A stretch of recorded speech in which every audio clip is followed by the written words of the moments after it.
só queria sair, você faz um favor para mim, você me dá o relógio para esse lado, senão eu perco. Eu não posso me entusiasmar, né? Entendeu? E perco. E não tenho direito de fazer os outros esperarem. Né? Não se pode contrair de muito, né? Foi pedir de 5. Acabaram na hora exata. Eu vou dar aqui o relógio para ele fazer.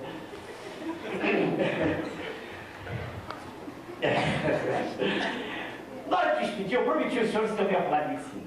Também seria até para a questão histórica minha, na frente de autoridade, né? Também médico aqui da região. Agora, você, por favor, fotografe uma vez só, que eu fico inibido. Eu prometi aos senhores que só haveria uma palavra a mais sobre o assunto médico, e não vai. Eu queria falar de um tema que tem sido objeto de toda a minha vida. Um tema de perquisição. Algo que, desde que eu me entendi por gente, me preocupa, que é o problema do conhecimento. O problema epistemológico fundamental. Quer dizer, o que nos separa a nós, bichos pensantes, né? O que nos separa primordialmente dos outros companheiros do mundo animal, e a indagar, né, sobre o conhecimento. Então ele encontrou logo de saída um general ateniense, rígido, como era um general ateniense, e perguntou ao general: tu que és um general e conheces a arte da guerra, diz-me, o que é ter coragem? E o general respondeu: coragem é enfrentar sempre o inimigo. Sócrates pensou e disse: não necessariamente, como nós dizemos em ensino, não necessariamente. Tu podes estar lutando e necessitas de uma posição estratégica, recuas, não atacaste o inimigo e nem por isso pode dizer que não tiveste coragem. E o general pensou: certo, tem razão. E Sócrates repetiu a pergunta. E o general deu outra resposta. E Sócrates mostrou que não era e perguntou outra vez. O general respondeu outra vez. E depois de uma meia dúzia de idas e vindas, já irritado, o general virou para ele e disse: escuta, eu não sei, diz lá para mim, diz-me o que é coragem. O Sócrates: não, mas eu não disse que sabia. Foste tu que o disseste. Vamos nós dois juntos procurar, vamos ver o que é coragem. E nasce naquele momento um processo extraordinário no método filosófico. Nasce a maiêutica, que é o parto das ideias. O homem primitivo, o homem até o século XVI, só tem uma ferramenta para conhecer o mundo. Porque até o século XVI, a ciência, se é que se pode chamá-la assim, é empírica. Ela é observacional. Ela é organoléptica. Ela é sensorial. Ela não é experimental. O homem do passado, até o século XVI, o que ele pode fazer para indagar sobre o que é o universo e o que é ele mesmo é filosofar, e mais nada. Não estou dizendo que o homem ainda não filosofe hoje. Só que o homem hoje filosofa apoiado na ciência. O homem primitivo pode ser muito bem caracterizado no máximo que nós tivemos na história ocidental em termos de pensamento, que é o pensamento grego. Qualquer estudioso de direito, qualquer pessoa de formação jurídica razoável, sabe que não se pode falar de direito sem pensar em Roma. Assim também, não se pode falar em filosofia sem pensar na Grécia. O pensamento grego é um pensamento curioso.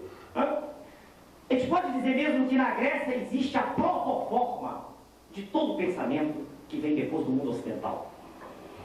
Mas, se os gregos eram bons filósofos, se eles olhavam para o mundo em torno deles e tiravam conclusões belíssimas, eles se dividiam em escolas, todos os senhores sabem, né? Havia aqueles que admitiam que o mundo é aquilo mesmo que a gente está vendo. É um mundo que está em mudança permanente. É o mundo do vir a ser, é o mundo heraclitídeo, é o mundo de Heráclito. E há aqueles outros, do outro lado, de Eleia, que admitem que não, que isso tudo que nós vivemos é uma ilusão, que há um outro mundo por trás. É a visão parmenídica, é o mundo de Parmênides, que mais tarde é consubstanciado nas teses de Platão. Não há ciência, existe uma proto-ciência. Da Grécia a gente sintetiza o pensamento, entre aspas, científico, na pessoa de uma figura, que é Aristóteles. O Willard Durant, mesmo escrevendo acerca de Aristóteles, disse que Aristóteles foi a enciclopédia britânica da Grécia. Escreveu sobre tudo, né? Sobre ética, sobre física, biologia, tudo. Se o senhor for ao tempo, der um passeio, um salto quântico no tempo e for à época aristotélica, o senhor vai ver que o mundo grego é um mundo tão curioso para nós, né? 2 milênios depois. O cosmos, o mundo em que o universo todo era o nosso planeta. O nosso planeta era plano. E, claro, em sendo plano, era uma plataforma circular e a Grécia estava no centro. O homem, à semelhança do seu Criador, aqui estava reinando. Ora, esse mundo pequeno tinha circundando uma abóbada firme, cujo nome chega até hoje, o firmamento, a palma da qual estavam incrustadas as estrelas. As estrelas eram pontos fixos.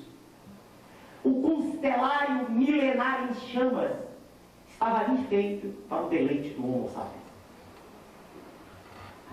O homem olhava para o céu e o via fechado. A descrição cósmica da época a gente encontra no que há de melhor. No que há de melhor é certamente o Almagesto, o trabalho de Ptolomeu.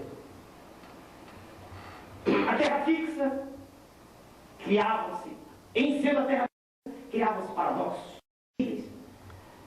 Os hindus, por exemplo, coetâneos da ciência empírica, diziam: ela está fixa, o nosso planeta. Não é a palavra, não é planeta. Planetas são os outros, vamos falar já. Ela está fixa, mas se ela está fixa em alguma coisa. Então ela está fixa em 4 elefantes. Os elefantes estão sobre uma tartaruga. A tartaruga nada no oceano infinito. E é aquilo que os americanos, há pouco tempo atrás, chamavam de explain away. Quer dizer, a cada dificuldade de explicar, surge uma nova explicação. E o problema vai sendo transferido, né? Vejam que a ideia desse mundo plano atravessa os séculos e chega até a viagem de Colombo. Quem teve a curiosidade em sua fase de adolescência de ter lido os Lusíadas, obra-prima do nosso vernáculo, encontrou uma passagem em que os marinheiros falam do pavor que tem, do pavor do abismo. Que abismo? Porque em saindo em linha reta, se existia um oceano, e o oceano, veja bem, tinha um fim, as águas jorrariam no infinito, né? Reparem as águas seguindo, a terra plana, elas cairiam no infinito. A queda das águas no infinito trazia para o marinheiro um pavor cósmico. E uma pergunta, uma pilha agradável, né? O que eu gosto de fazer é o seguinte: se as águas se jogavam no infinito, né? De onde elas vinham? Elas acabariam, certa feita, né? De tanto cair. As águas do mundo desapareceriam. De onde elas vinham? Pilheriando, a gente podia dizer que elas estavam vindo também do infinito, assim. O senhor imagina agora, no modelo, no conceito, um mundo plano, as águas vindo do infinito e voltando lá ao outro extremo. O nosso planeta era apenas uma estação de águas. Né? Vejam, essas ideias hoje nos parecem infantis, frente às descobertas científicas dos últimos 300 anos. Mas elas eram o pensamento vigente na época. Observem que os planetas eram corpos errantes, daí o nome deles. Eles eram 5, Mercúrio, Vênus. Nós não éramos um planeta. Mercúrio, Vênus, Marte, Júpiter, Saturno. Na Idade Antiga conheciam-se 5 desses corpos errantes, em trajetórias dificílimas, as escritas por Ptolomeu, círculos sobre círculos. Por que círculos? Porque o círculo é a mais perfeita das curvas. As dificuldades criadas por essas análise eram terríveis. As estrelas, acreditava-se, eram pequenos pontos. Essas ideias começam a mudar, na verdade, começam a mudar lá pelo século XVI. Quando Nicolau Copérnico, né, em 1543, escreve o seu livro primoroso, De Revolutione Orbis Celestium, que na nossa língua quer dizer das revoluções dos corpos siderais, ele cria uma célula. Né? Copérnico só viu o livro dele no dia de sua morte.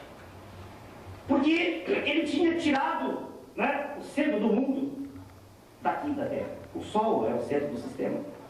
Né? E os planetas giravam em torno, e nós, que éramos antes o centro de tudo, agora tínhamos sido reduzidos à condição tacanha de um corpo que roda em torno do outro. Este heliocentrismo arrefeceu muito o entusiasmo das pessoas que se acreditavam donas do mundo. Um pouco depois, não, um pouco antes, Galileu já tinha posto em dúvida, né, o fato de a Terra ser imóvel.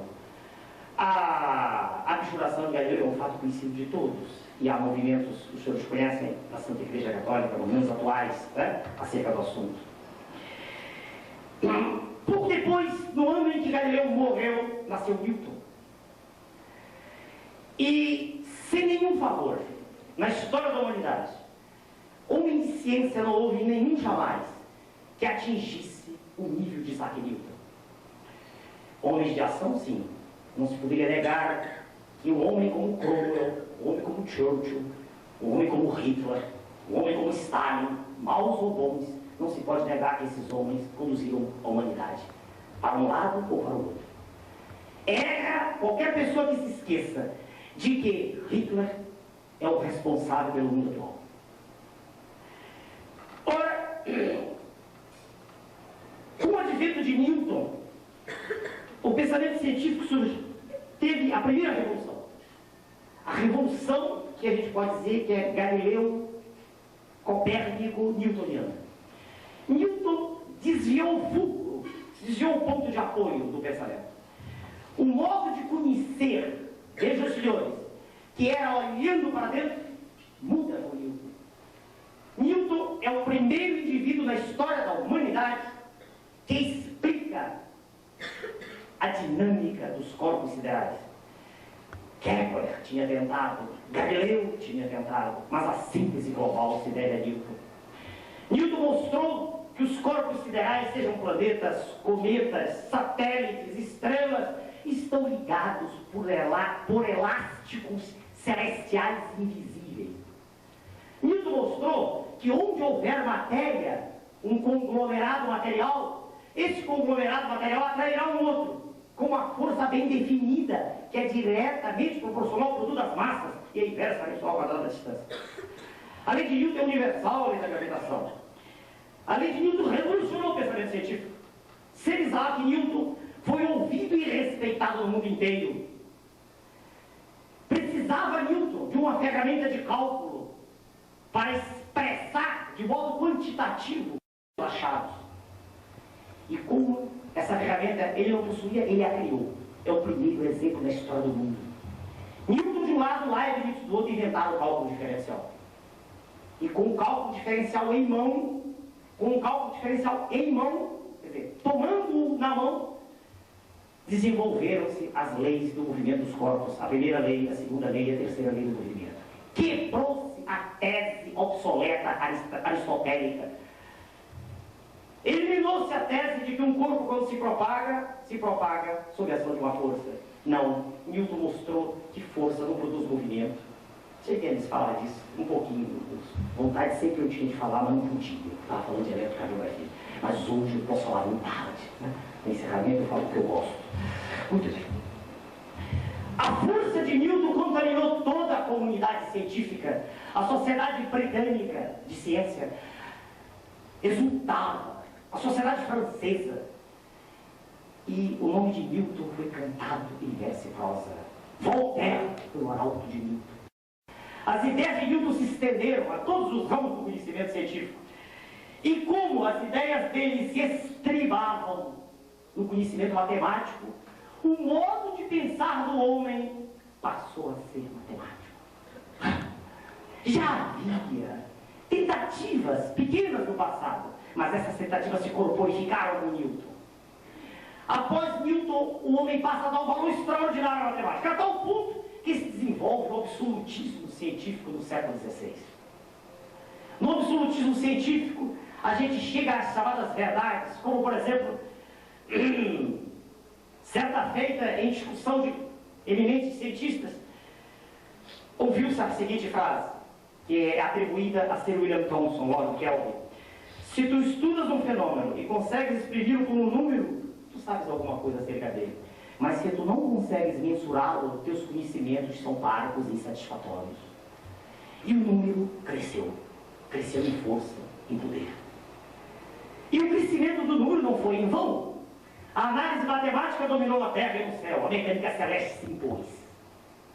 A astronomia, que no passado andava de braço dado com a astrologia, desta última divorciou-se.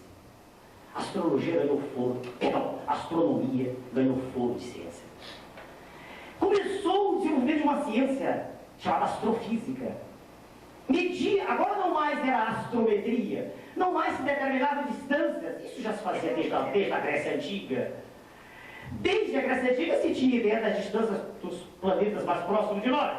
Houve algumas correções depois do século XVII, mas a mudança não foi substancial. O que aconteceu foi que houve precisão maior agora. E, após isso, o desenvolvimento da astronomia foi extraordinário. O sistema solar que parava em Saturno, deixa eu recordar, Mercúrio, Vênus, a Terra não é planeta, Mercúrio, Vênus, Marte, Júpiter, Saturno, que parava em Saturno, ele começa a ter suas fronteiras lançadas para frente. Temos uma ideia errada dessas dimensões, números médios, para nós não nos cansarmos. Mercúrio está em torno de 50 milhões de quilômetros do Sol, o mais próximo, planeta quente, tórrido. Vênus está em torno de 100 milhões, números redondos, 100 milhões de quilômetros. Mercúrio, a Terra, coloquemos a Terra. A Terra está a 149,5 números, 150 milhões de quilômetros. Mercúrio, Vênus, Terra, Marte está em torno de 220 milhões de quilômetros. Júpiter, estamos a 600 milhões de quilômetros. Entre Marte e Júpiter, há uma distância enorme de asteroides. Tá? E o cinturão de asteroides provavelmente resultou de um planeta que se fragmentou, que se quebrou. Então, até Júpiter, nós estamos a 600 milhões, parece uma quantia grande, né? 600, mas não é não. Vamos já ficar pasmos. Até Júpiter estamos a 600 milhões. Acontece que foi descoberto o planeta Urano, que dobrou o sistema solar. De súbito. Com Urano nós chegamos a 1 bilhão e 200 milhões de quilômetros, 1,2 bilhões. Isso foi com Herschel. Mais tarde, o Le Verrier, francês, descobre Netuno e dobra outra vez. Vai para 12,4 bilhões de quilômetros. Urano, Netuno, finalmente Plutão. Quando se chega a Plutão, já estamos em torno de 6, planeta distante, planeta gelado, 6 bilhões. Se o senhor olhar 6 bilhões de um lado, admitida a elipse de Kepler, né? Para o planeta rodando em torno do Sol. Se o senhor imaginar 6 bilhões para o lado, 6 para o outro, o senhor tem um sistema solar de 12 bilhões de quilômetros. Parece uma coisa grande, mas também não é. Se o senhor imaginar que a estrela mais próxima de nós, Alfa do Centauro, está a 4,39 anos-luz, e se o senhor se lembrar lá dos seus, né, dos prolegômenos da sua vida científica, se o senhor se lembrar que um ano-luz representa 10 trilhões de quilômetros, então o Alfa do Centauro está apenas a 43 trilhões de quilômetros. Esses números começam a ficar muito grandes, impressionam a gente. Principalmente se a gente parar para pensar no que é 1 trilhão, nenhum de nós tem ideia disso. Aí a gente vai falar, entendeu? Porque a gente lê o jornal, da dívida, essas coisas, né? Mas a gente não sabe o que é isso. Tá? A gente só tem ideia desses números assim. 1 trilhão é um número enorme, enorme. Se uma pessoa, se um de nós se dispusesse a contar 1 trilhão e não fizesse mais nada, não posso chamar de contador, contador é outra coisa, você trabalha em contabilidade. Uma pessoa que contasse, alguém que sabe português me ajude, eu não sei como é uma pessoa que conta, não, contador. Uma pessoa que contasse e não fizesse mais nada, só fizesse contar. Isso é uma brincadeira para com os senhores despedindo. Uma pessoa que só contasse, de um em um, fizesse contar 1 trilhão. Sabe quanto tempo levaria? Eu fiz essa pergunta durante toda a minha vida de educador, que já vai há mais de 20 anos. Uns, rapidamente, apanhados de súbito, dizem, em uma semana eu conto, né? Não estão falando por mal, estão dando uma ideia. Os americanos guessam uma opinião, né? Alguns, mais cuidadosos, dizem, leva alguns meses. Uns, muito mais cuidadosos, que têm ideia do perigo que representa o número, dizem assim, não, eu levo alguns anos. Mas geralmente a maioria já ri de quem diz que leva alguns anos para um trilhão. Um rapaz, que hoje está no interior de Minas, foi meu aluno há 20 anos atrás, médico, no tempo em que eu ensinava em nível médio, ensinava, não me lembro lá se era física, matemática. Esse rapaz me impressionou. Um rapaz simples. Ele na sala disse 2 séculos. Todo mundo riu do rapaz. 2 séculos para contar 1 trilhão? E eu, depois que o riso se acalmou todo, né, eu pedi de uma palavra, eu falei, não. Ele é o que mais se aproximou, ele está muito errado ainda. Porque para contar 1 trilhão, não se assuste. Depois que a brincadeira acabar, que tudo isso aqui acabar, eu mostro para quem quiser. Uma pessoa que não fizesse mais nada, que só fizesse contar de 1 em 1, e o fizesse na velocidade das batidas do coração, de um indivíduo de frequência normal, levaria, sabe quanto tempo para contar 1 trilhão? Ninguém tem ideia. 200 séculos. 1 trilhão é um número gigantesco. Dá 20 mil anos para contar 1 trilhão só. 20 mil anos, eu posso provar, mas não fazer contas agora, que não é hora disso. 20 mil anos para contar 1 trilhão. A estrela mais próxima de nós está a 4,39 anos-luz. Está a 43 trilhões de quilômetros. Essa é a mais próxima. Alfa, na constelação do Centauro. A dimensão do universo aumentou muito. E, à medida que a dimensão do universo vai aumentando, a pequenez do homem se vai intensificando. O homem percebe que ele é um grão de poeira do universo cósmico. Ele nota que toda abordagem que ele faz dos problemas, como dizia o grande filósofo espanhol, toda abordagem que ele faz é culto. Toda abordagem que ele faz, por maior que seja o esforço cognitivo dele, é sempre uma visão pequena, é uma visão parcial. Parece, é a impressão que se tem, é que a realidade é recoberta de uma série de véus, e que quando a gente retira um dos véus, aparecem outros. As dimensões do universo exterior foram aumentando. Radiotelescópios foram sendo desenvolvidos, e ondas começaram a ser registradas de estruturas siderais situadas não há alguns anos-luz, mas há dezenas, há centenas, há milhares, há milhões, e agora no século XX, há bilhões de anos-luz. Verificou-se que a discussão velha entre Kant e Laplace tinha sido encerrada já. Falando acerca de Andrômeda, Kant e Laplace, dois expoentes do pensamento humano, da história da humanidade, advogavam, um deles, a tese de que Andrômeda era uma estrela, e o outro, de que Andrômeda era um universo diferente do nosso. E hoje as evidências são claras. Andrômeda é uma galáxia como a nossa, um pouquinho maior que a nossa. A nossa galáxia, o nosso universo, dentro do qual, como um grão de areia está o sistema solar, o nosso universo tem, de ponta a ponta, um diâmetro de 100 mil anos-luz. E Andrômeda tem 125 mil anos-luz. Mas Andrômeda não está tão longe de nós, está apenas a 1 milhão de anos-luz. Esses números apavoram a gente. Eles nos mostram que nós estamos dentro de uma coisa muito grande.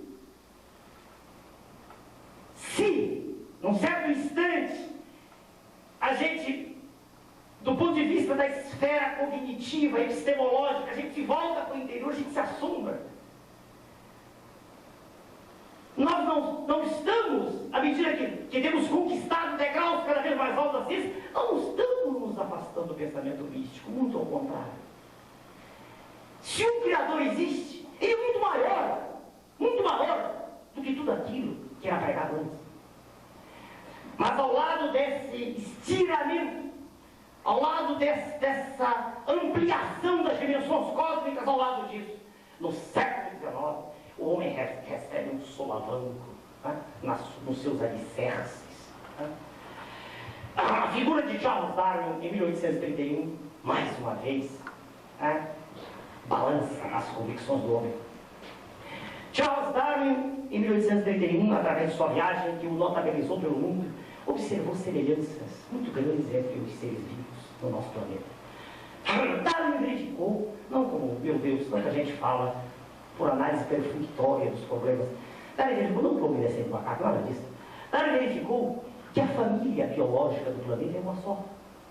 Darwin verificou que protozoários puxaram, que lidaram para Teuíntias, que é o índio, molusco, ectodermo, artrópode, etc, até chegar a nós, todos são feitos com o mesmo esquema. Um esquema que nos parece, numa visão de difícil qualificação, nos parece prefixado o esquema. Todos nós pertencemos a uma mesma família. A visão da fisiologia de animais e vegetais nos mostra processos bioquímicos extremamente semelhantes em todos nós. A visão de Darwin é uma visão terrível para o homem. Porque o homem queria ser completamente diferente. Ele queria ser superior. E a visão de Darwin nos põe numa posição de que nós pertencemos a uma família, nós estamos acima. Nós pertencemos a uma família global, a uma família cósmica, da qual nós temos exemplo no nosso planeta dos seres vivos. Quando a gente vai chegando ao século XX, estamos no final do século XIX, a humanidade assiste à segunda grande revolução do pensamento científico. O homem vê nascer um dos indivíduos de arrumação cromossomial específica, extraordinária, que o mundo já viu, a figura de Albert Einstein. No início do século XX, Einstein nos mostra que o absolutismo de Laplace também não funciona. Einstein nos mostra que a segunda lei de Newton, a força máxima da desaceleração, F igual a mv dt, essa fórmula vale dentro de intervalos bem definidos, não vale no macrocosmo, nem vale no microcosmo. A teoria de relatividade de Einstein é uma das conquistas mais belas do pensamento humano. É uma das maiores tarefas a que o gênero humano se lançou. E a revolução einsteiniana, mais uma vez, obriga o homem a reformular suas teses. A ideia que nós tínhamos de tempo e espaço começa a ser mudada. Não existe o tempo absoluto, o espaço absoluto, na visão clássica. Tempo e espaço dependem do outro, formam um contínuo, o contínuo tetradimensional de Minkowski. Isso é terrível no início do século. Heisenberg mostra que é impossível ter certeza sobre a posição de um elétron, ou a massa dele. Quando eu lanço um raio de luz sobre o elétron, eu altero massa e velocidade dele, altero a quantidade de movimento. Eu nunca posso afirmar com segurança se eu tenho uma determinada massa, uma determinada velocidade do elétron, porque os fótons de luz interagem com o elétron. A ciência que parecia, em bases tão sólidas, vai se sacudir.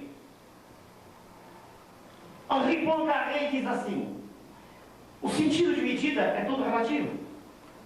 Tome o universo e coloque-o dentro de uma maçã.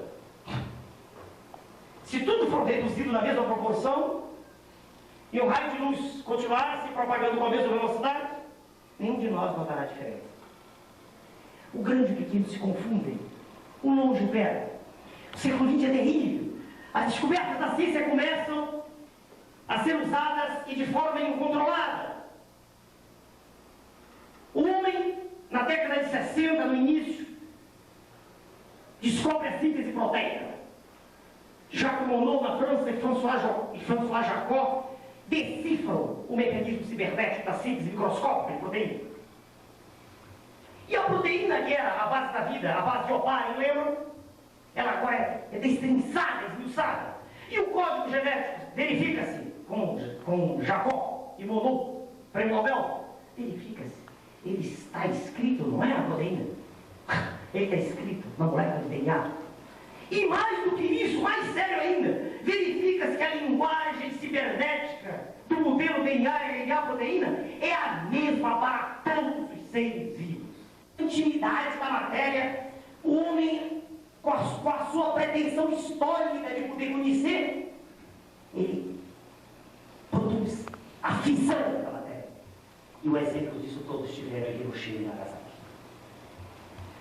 Eu fui ao Japão em 1980. E eu ia até lá, fui com um grupo de colegas lá do Rio de Janeiro, o presidente da Câmara Municipal, o diretor do jornal e outros amigos. E passamos um mês no Japão. Fiquei maravilhado como a gente fica quando chega num país estrangeiro. A gente só vê aquilo que nos mostra. Gostei muito e quis ir em Hiroshima. Reclamaram que ela viajou, eu disse, não, vamos lá, vamos ver aquele lugar. Né? Eu não tinha lido nos livros da história da Guerra Mundial, mas tinha de perto. E eu fui em Hiroshima. Quando eu cheguei em Hiroshima, eu não falo japonês. Né? Quer dizer, a gente tem que conversar com o inglês. Mas essa história de todo mundo no mundo fala inglês é conversa também. Conversa de quem não viaja. Né? Isso é conversa. Fala inglês no hotel, fala inglês a classe média, o pobre não fala inglês coisa nenhuma, fala a língua dele. A não ser um pobre de um país de primeiro mundo, né? Que aí não acho necessariamente não. E começava a conversar com turistas, forçando, trocando palavras em inglês.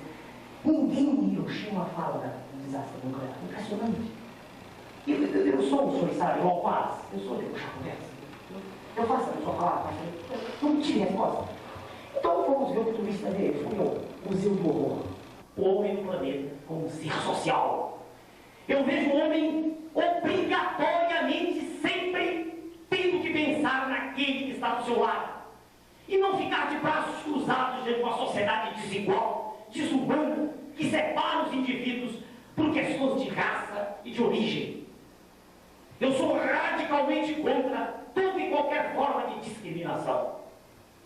A minha missão de educador é de transmitir sempre essas mensagens. É de que cada um de nós sempre acredite em si mesmo e nos seus semelhantes. Dando cada vez mais, fazendo cada vez melhor, não poupando de si, dando-se todo, para que em se dando todo, possa ter de todos o reconhecimento que está fazendo algo digno. Eu sou entusiasta de natureza, pela minha própria natureza, do conhecimento. Toda a minha vida, de origem mínima, eu me dediquei a aprender. Sempre fiz um esforço muito grande, com uma dificuldade econômica inconcursa. Sempre fiz um esforço muito grande para tentar aprender, para tentar conhecer. Nas diversas veredas, eu não tinha nenhuma aptidão artística, então não pude desenvolvê-la. Eu tentei pensar do modo filosófico e vi que é um esforço muito grande, mas que eu teria que conhecer ciência, e me dediquei à ciência. Eu estudei física, os senhores sabem, numa universidade. E estudei não foi para fazer nada de importante, foi para conhecer, para poder ser útil aos outros. O que eu percebi em toda essa vida, que já está bastante bem vivida, foi que não foi em vão o esforço. Quando eu olho hoje para os 20 mil alunos que eu tive, 27 mil contando os médicos, eu me sinto realizado. Se hoje o Criador me levar, eu acredito que consegui fazer alguma coisa, um pouquinho. Consegui me dar, pelo menos. Por pouco que tenha sido, eu não vivi em vão. Eu queria me despedir dos senhores, homenageando uma figura que eu gosto muito, um poeta, uma poesia pequenininha, um poeta muito mal compreendido em sua época, um poeta muito culto, erudito na nossa vida. Que todos conhecem, né? Que os mais velhos todos tiveram seu livro folheado e compulsado, porque era extremamente elegante naquela época, todos nós o lemos. Um poeta que foi evolucionista, monista, transformista, que foi Augusto dos Anjos. Augusto dos Anjos entrou fundo na alma das coisas. Augusto dos Anjos percebeu a unidade das coisas.